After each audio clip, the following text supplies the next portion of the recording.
Good day, Crime Talk aficionados. This is Scott Reisch from Crime Talk. Today we're going to talk about something that's become a household word. It's called DNA. Let's talk about it.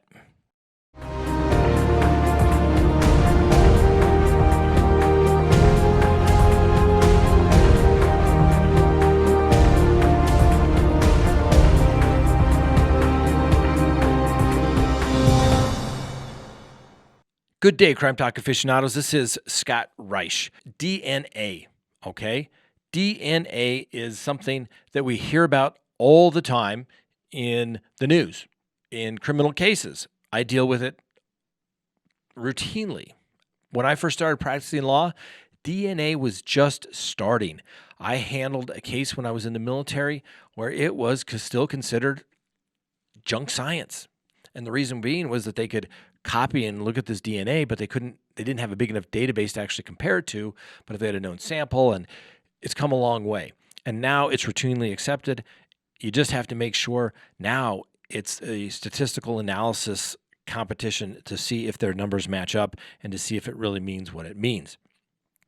So I want to talk about it because in today's world, there are sites now where you can send in a buccal or buccal swab, depending on what part of country you're in. Here in Colorado, we call it a buccal swab. And basically, you take a Q-tip, you wipe it on the inside of your mouth, on the cheek, and you get that in there. You put it in there, they send it, and they test your DNA, and they can look and see what kind of issues you may have for your health. They can look back at your genealogy. But the question that I think is somewhat interesting is what happens to that information when you send it off? And some of you may have heard about a case in California, and it was called the Golden State Killer. And the Golden State Killer is an individual that was believed to be responsible for many murders in California, and a lot of them, many of them are all unsolved up until recently. And the way that the police were able to find this information was a genetic website. And so if you are sending your DNA off to a third party, the question then becomes, whose DNA is it anymore? You may, in the fine print, in the user agreement, be giving your consent that they can share it with other people, including law enforcement agencies. Not saying that you've done anything wrong, but you never know if there's someone in your family or there's maybe you did something wrong years and years ago. They can help to try and match that. Additionally, if the police at some point, I believe, will say, hey, we believe that this person was involved in a crime. We believe they've given their DNA to a genealogical site, and we would like to get it with a search warrant. I think that is also possible as well. And so police took a DNA sample found at one of the Golden State Killer's crime scenes, a sample which sat in storage for decades, and ran it through a genealogy website called GED Match. It matched with one of an ex-cop by the name of Joseph D'Angelo's distant relative. That doesn't mean that the police could narrow it down to him, not at first, and we'll talk about this, what it means. But after the match was made, investigators and DNA experts created about 25 family trees and combined through thousands of relatives from the 1800s until the present day, and that eventually led to D'Angelo. Then the police took tissue from D'Angelo's trash and matched it with the crime scene at the DNA. Because once you put your garbage out on the street, going to the dump, you've abandoned that property. Anyone can go through it, including the police. They find something on there that may have your DNA. They test it and they get a match. We'll talk about that in a minute as well. And so, Mr. D'Angelo was arrested. He was a police officer at the time, and he has been charged, and the cases are pending. And it also raises a lot of ethical issues as it relates to privacy interests. Are you getting your privacy interests? Are they being protected? If you are, in fact, what happens to this DNA material once you send it off to somebody? Who really owns it? Who can get it? And there's lots of sites out there like 23andMe who say that they they're going to let their users know if they decide to change their policies in the future. Right now, their policy is that they will not release that information to anybody. And then there is the site of GED Match, whereby they are stating that they can, in fact, they tell people that they're connected with the police. So it's something you want to do. Probably not going to affect anybody. Maybe you're help solving crime, or whether there's a privacy interest. I personally think one day your privacy interests are going to be paramount, and anonymity is going to be the new thing. Instead of putting yourself out there with everything and with everyone and everything that you've done, it's going to be that of privacy.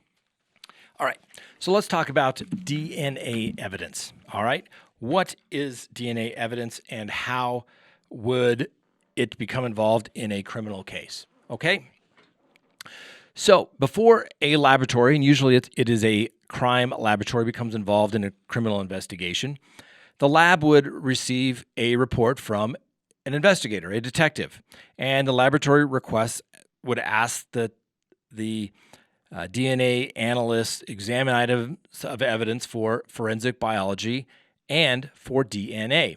So the first part of doing that work is forensic biology analysis.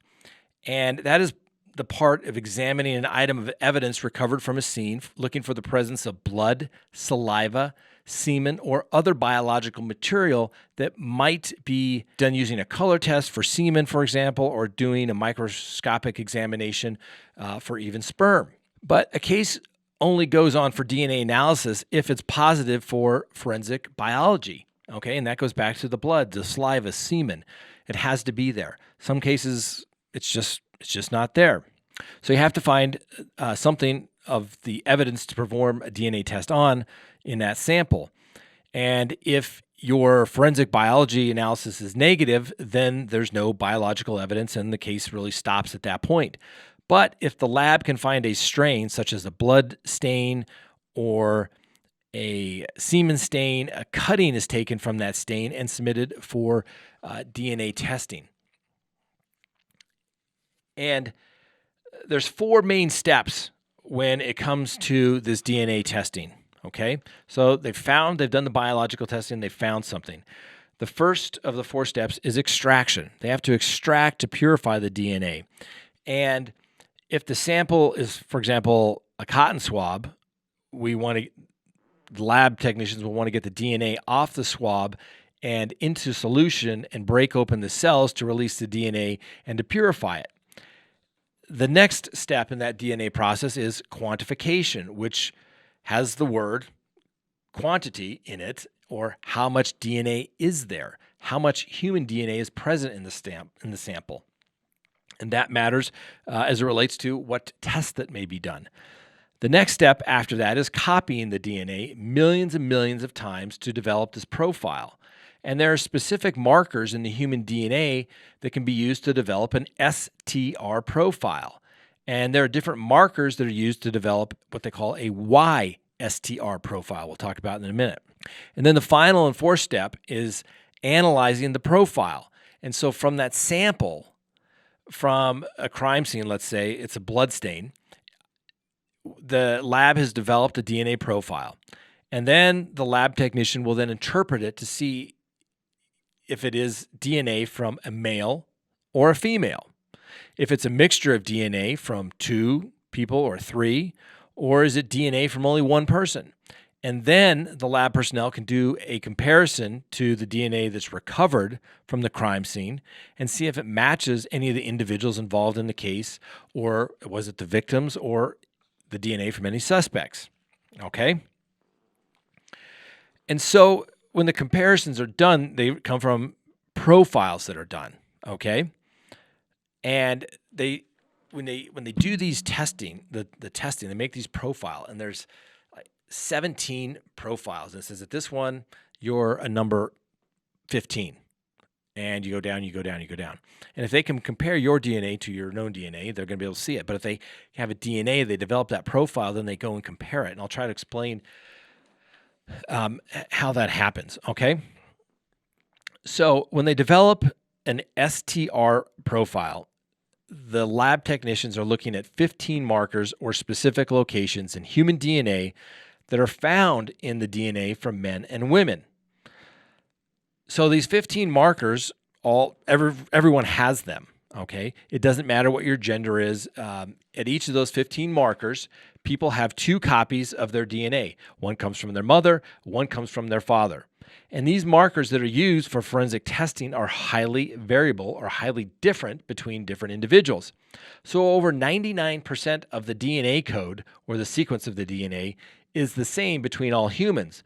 But the same regions are highly variable, and those are the areas we use to develop a profile. Because there's such a great difference between the people that a DNA profile at 15 markers is considered an identification. And so the DNA from this person is to the exclusion of other people, usually within the United States for our statistical purposes, unless there's been, for example, identical twins, because identical twins would have the same DNA. So let's talk about STR. STR stands for short tandem repeat, and it's a type of a DNA marker. The 15 DNA markers that we use to develop a profile are STR, or short tandem repeat. And there's a lot of variability in these STR markers where there are different choices on what different people can have. So just like with eye colors, people have different eye colors, and the choices are, they say brown, hazel, blue, green, kind of the four main colors. At the DNA marker, the different choices are different numbers. So at the first STR marker, the common choice that different people in the room or in the United States could have would, say, for example, be 10, 11, 12, 13, 14, 15, and 16. So my profile may be 10, 16, where I got 1 copy from my mother, 1 from my father. Whereas, say, my associate has a profile that could be 11 or 12. And that's the way there's difference between these individual people. And so when we talk about these 2 numbers, that, like I said, that helps create this profile, all right? And I'll try to put up here an example kind of for a demonstrative exhibit on how it explains it.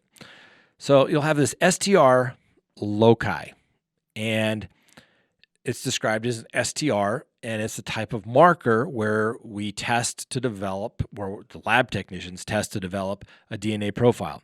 And this loci is another term for a marker, a location within the human DNA. And once again, it's tested for the 15 markers, and those are listed in a column, say, for example, on the left-hand side. And then there's a 16th one called an amylogen. And that's not an STR marker, but that's a gender marker for male or females. So females have 2 copies of the X chromosome, and they are an X and X on these identifiers, all right? Where there's a male, they have 1 X chromosome and 1 Y chromosome. They're the X and a Y. That's kind of an easy way to explain it. So that's how the markers help determine is the DNA from a male or from a female. And let's say, for example, there's a bunch of strings and letters, and we'll say D8S1179. That's an address for this location within the human DNA. So the question then is, would, for example, if you have this location, let's say this D8 marker, could that tell somebody what a person's eye colors would be? And no, it doesn't. In these lab reports, you'll see it's just a string of numbers, and it doesn't tell us anything about what the person looks like, what their ethnicity is, are they predisposed to diabetes or heart disease. You can't tell from a forensic DNA profile.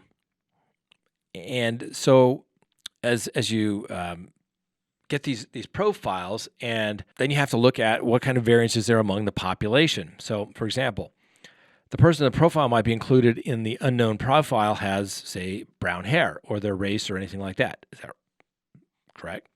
So you're not going to get that. The DNA cannot tell whether somebody has a specific hair or eye color. And as it goes on, these DNA locations are tested and they're listed. And so as you go on to these various loci, you can tell whether they come from the mother or the father.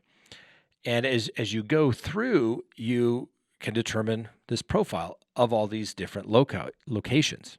All right. So, for example, if I transfer DNA, whether through saliva, through cells, or I left skin here and they swab this desk, they may find it was only my DNA on here, or it could be a mixture. But they could develop that profile if it was just me and say, oop, this is the profile of the person who's here. Then they get a known sample from me, they test it, and they compare and say, look, Scott Reisch was at this table. That's how they do it for crime testing as well. Once they get that suspect, then they go and get a known sample to see if they can match that with the sample that was at the crime scene. So then you can have mixtures. Let's say, for example, sexual assault. If they do the rape kit, they take the examination, they take their swabs, and you're going to have DNA from the victim, assuming it's a female, as well as the person who may have left some DNA there as well, presumably in semen.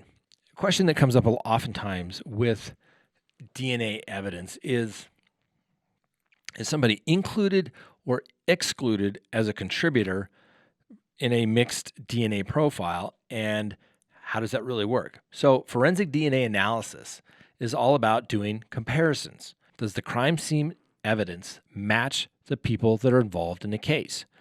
So if this is evidence from, let's say this is evidence from a crime scene, and this person we're trying to match it to see if it's a person of interest. I want to do a comparison where the lab would say this person that we have this known sample from is a 1313. Is 1313 found in the mixture? If they are, then they could say they could potentially be included. But let's say they don't have all of the mixtures. There's various alleles found in mixtures at these various loci, and we wouldn't be able to support that the person is not possibly a contributor because their allele is missing. So, for example, let's say there's an 8 and a 10, and there's no 10 in the mixture. Here there's a 10 and 11 in the profile where both are found.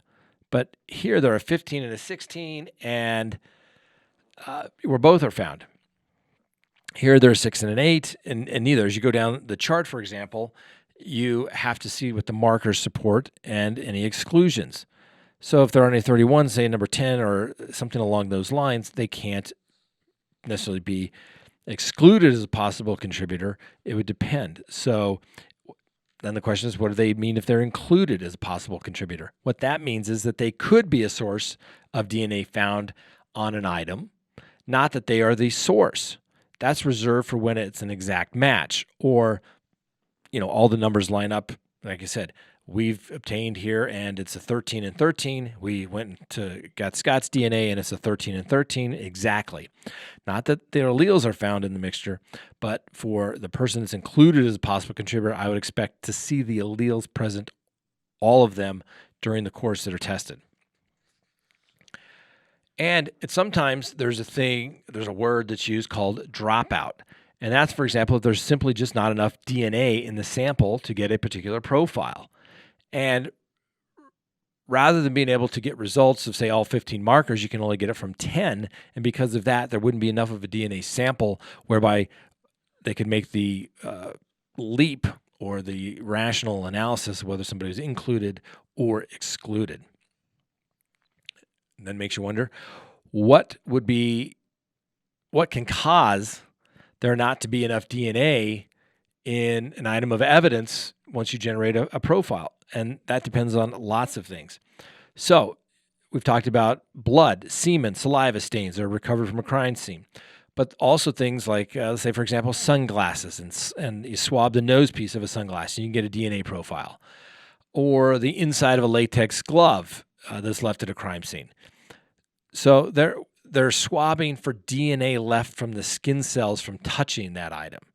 And there's the amount of DNA left behind in much less, and sometimes just such a small sample or little DNA that you can't obtain even a partial profile, let alone a full profile.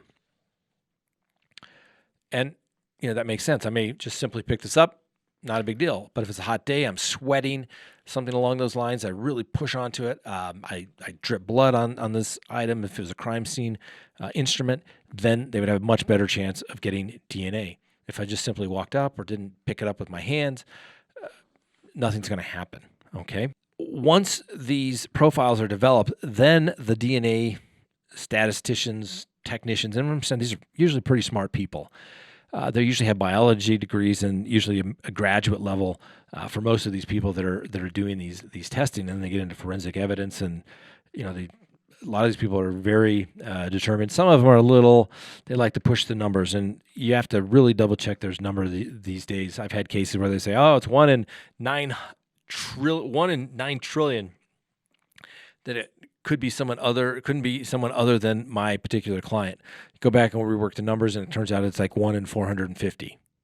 So really, you went around, grabbed 450 people, you'd have people that are similar to that profile. So it depends on the number of those alleles and whether you get an exact match or you have a mixture or there's dropout. It really just depends.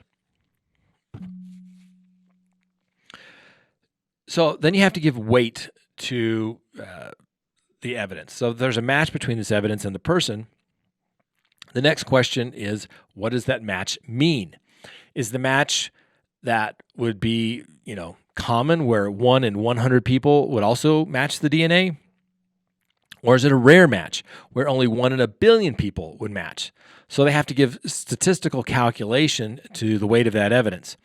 And there's a thing called source attribution. And when you have a match, the statistic is more rare than, say, 1 in 30 billion, which is 100-fold more than the U.S. population.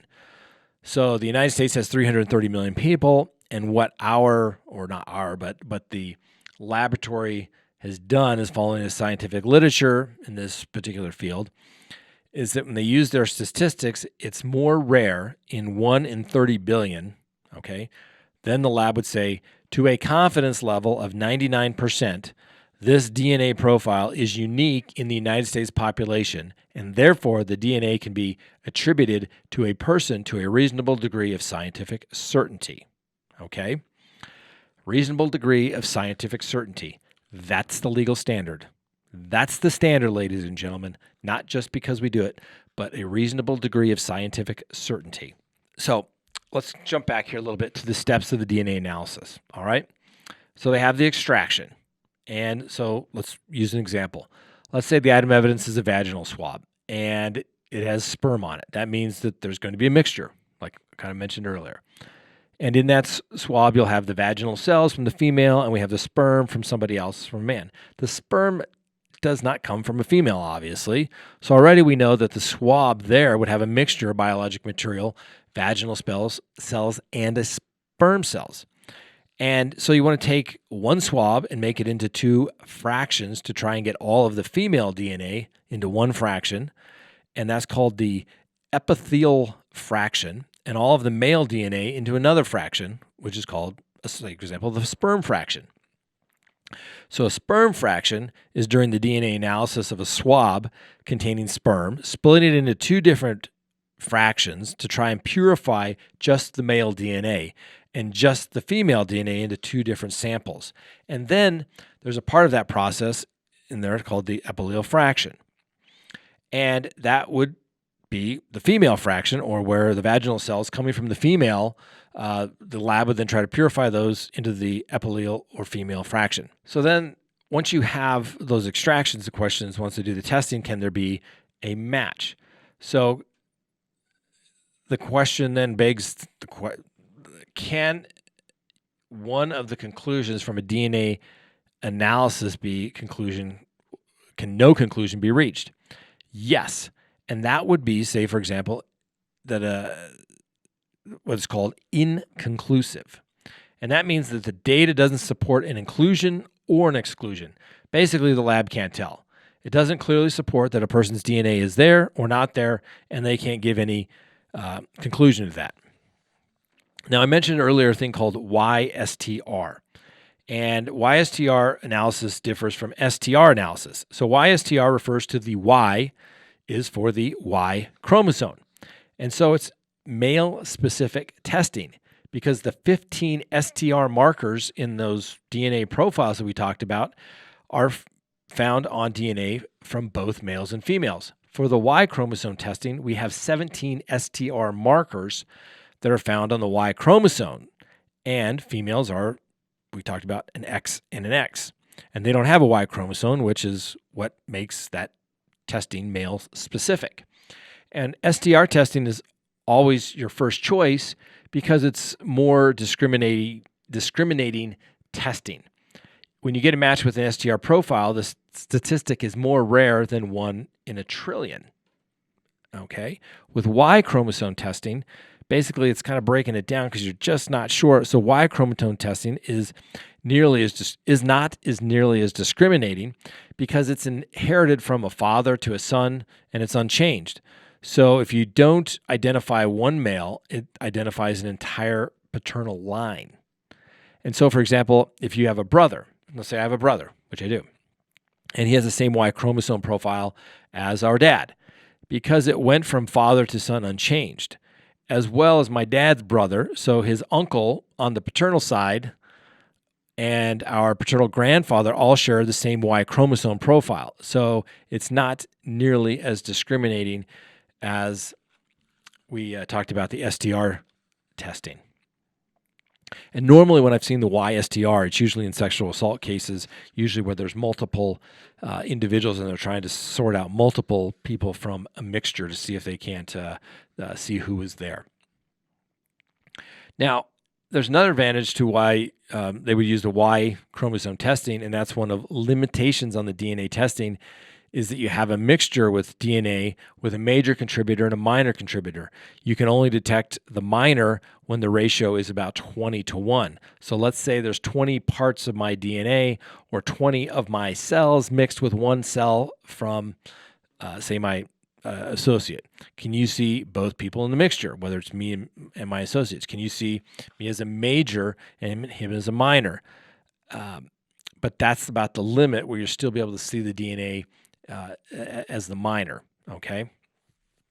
So does that make sense? The YSTR, like I said, normally when I've seen it, it's been usually multiple sexual assaults, multiple people, multiple mixtures, and you're trying to figure out, break it down, who can we narrow that down to? And so when you ultimately get a report from the lab, what happens is that, and I've redacted all of this information here from these reports, but you'll get a laboratory report and it'll list all the items that were tested. And it'll say that, hey, we did the serological examination of the swabs, and from that they found a protein found in high concentration in semen and reveal the presence of spermazoa. And so they can take that and they can actually go and do the actual testing. And from that testing, they take the swabs, they do their remarks, and then they come back and they look at and they do their analyses. And then you get, in the supporting documents, once you get all their information, you get these reports. And in these reports, you'll get the lab results. And you talk about, we talked about the spikes. They put all this stuff in the machine and you get spikes at various locations, and that's what's unique. And so these lab people are really interpreting this data, and they look at it and say, oh, this is at this location, this is a 31.2, and here it's a 28. And so they break these down and they compare them. And once the comparison is done, you get this chart. Well, you can compare these various DNA profiles to the known person, the known samples, to the samples that are found at a crime scene.